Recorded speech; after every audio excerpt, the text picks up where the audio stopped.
নির্বাচনী ব্যবস্থা ফিরিয়ে আনা এবারে নির্বাচনের প্রধান চ্যালেঞ্জ হবে বলে জানিয়েছেন নির্বাচন commissioner brigadier general Abul Fazal Mohammad Sanaullah. সকালে রংপুরে আঞ্চলিক নির্বাচন কর্মকর্তার সম্মেলন কক্ষে ত্রয়োদশ জাতীয় সংসদ নির্বাচন সংক্রান্ত মত বিনিময় সভায় তিনি কথা বলেন।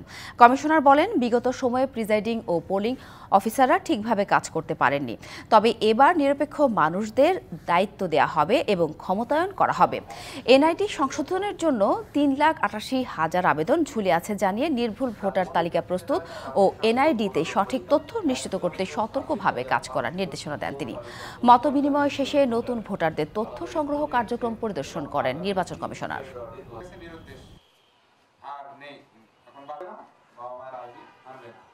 আমরা নিশ্চিত করব যে আমাদের যে পুল অফ অফিসার্স আছে তাদের মধ্য থেকে বেছে নিরপেক্ষ এবং যারা কাজ করার মতো সাহসী তাদেরকেই ইনশাল্লাহ আমরা এবার নির্বাচন করব এবং তাদেরকে শুধু নির্বাচন করাই না, তাদেরকে সম্পূর্ণ ক্ষমতায়ন করা, যাতে করে তারা স্বচ্ছভাবে এই প্রক্রিয়া সম্পন্ন করতে পারেন।